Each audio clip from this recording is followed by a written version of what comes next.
suami baik di hadapan Allah, maka baca lagi ayat-ayatnya. Pertama ada di Quran surah keempat An-Nisa ayat 19. Ya. Paling kiri sebelah bawah di mushaf. Ya ayyuhalladzina amanu, duhai para suami yang beriman, la yahillu lakum an tarithun nisaa karha. Ya, jangan sampai kamu bersikap buruk kepada pasanganmu. Jangan wariskan sikap-sikap yang enggak baik. Bisa menahan diri dengan baik. Bagaimanapun itu titipan. Ya, istri kita, istri saya, istri Anda, itu titipan dari Allah Subhanahu wa taala yang kita perlu jaga. Bagaimanapun akan dipertanggungjawabkan di akhirat kelak. Dia tidak dititipkan pada pria lain kecuali kepada Anda.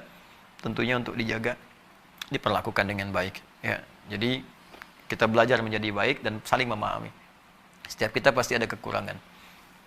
Kalau ingin sempurna, ya nggak akan didapatkan. Hanya malaikat yang sempurna.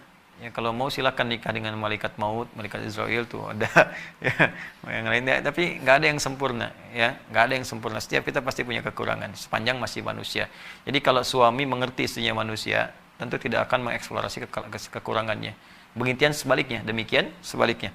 Ya, asa an takrahu syai'an wa yaj'alallahu fihi khairan katsiran, di ujung ayatnya. Boleh jadi kita tidak menyukai satu sikap tertentu dari istri atau istri kepada suami, tapi di balik itu ada pelajaran besar untuk menyempurnakan sifat-sifat kita.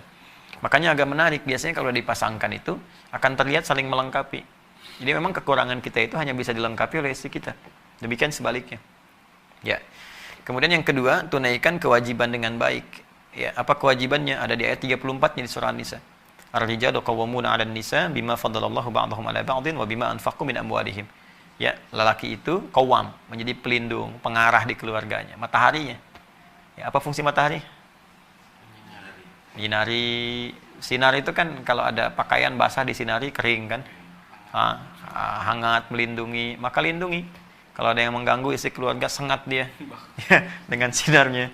Ya, ada air mata, ya keringkan di pipinya dengan sinar-sinar kebaikan itu. Jadi pemimpin yang baik itu maksudnya. Makanya laki-laki diibaratkan dengan matahari. Nabi Yusuf pernah bermimpi.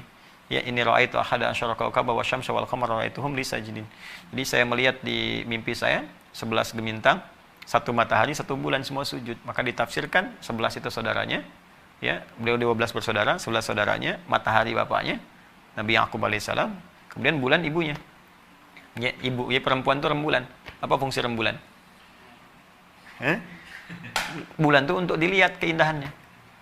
Ya, pantulan cahayanya kan keluar. Kalau pengen lihat indah kan rembulan. Kalau pengen lihat kekuatan ya matahari. Nggak ada orang pengen lihat matahari keluar, tidak. Ya, pasti ingin mendapatkan manfaat. Rembulan keindahan, maka perempuan tampil indah. Ya, jangan kebalik, perempuan ngambil fungsi matahari. Dengan kekuatan bulan, aku menghukummu misalnya. Nggak bisa. Tetap dia jadi bulan, ya bulan, matahari. Kemudian dia pelindung. Bima faddalallahu ba'dahum ala ba'din wa bima anfaqu min amwalihim. Ya, dan bertugas mencari infak, disingkat dengan nafkah. Kata Allah, saya sudah berikan perangkat mencari nafkah pada suami, bukan pada istri. Ya. Jadi nafkah itu beda dengan kerja biasa. Istri boleh kerja nggak? Boleh, tapi kebolehannya diikat. Apa ikatannya? Tanpa mengabaikan kewajibannya di rumah tangga kalau sudah menikah. Ada anak jangan sampai terabaikan, nggak dapat asinya, nggak dapat perhatiannya, pendidikan, kasih sayang ke ibu hilang. Ya, lebih dekat dengan asisten rumah tangga dibandingkan ibunya, itu salah. Ya salah. Bagaimanapun Anda mencari rezeki itu di luar, untuk di dalam kan? Sekarang yang di dalam menjauh dari Anda. Jadi apa manfaatnya Anda mencari di luar? Para ayah juga begitu. Ya. Nah, jadi poinnya nafkah itu. Jadi kalau nafkah begini, di rumah ada berapa orang? 2. Antum sama istri, anak nggak dihitung. Bertiga. Baik. Antum istri anak kan? Baik. Antum nyari nafkah nih. Maka dari yang antum hasilkan itu akan dibuat oleh Allah cukup untuk 3 orang. Berapapun jumlahnya. Makanya luar biasa. Begitu antum pulang, walaupun dapat 50.000, antum berikan 50.000 ke istri, cukup bertiga. Itulah indahnya nafkah. Tapi kalau orang yang bukan petugas nafkah, mencari nafkah, istri mencari misalnya kan, maka hasil itu akan dicukupkan hanya untuk dirinya saja. Dan tidak akan merembak ya kesempurnaan rezekinya kepada yang lainnya. Makanya kalau perempuan mencari akan terasa selalu kurang. Atau materi cukup tapi ada bagiannya akan hilang. Kasih sayang, perhatian, ya, kehormatan, hubungan yang mungkin akan kurang harmonis, pasti itu. Ya, saling tuntut. Ya, nah itu poinnya.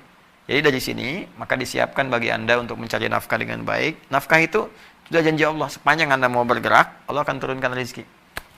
Sepanjang mau bergerak. Ya, orang di jalan aja sekarang cuman peluit, udah, kasih 2.000, makasih Pak. Ya, kasih 5.000, makasih Bos. 10.000, ngaku Om, makasih Om, kan? Ya kan? Nah, ada kondisi itu tuh, tapi kan dapat gitu, ada, ya. Tapi halal dan baik. Al-Baqarah 168. Saya kira itu. Semoga bermanfaat insyaallah.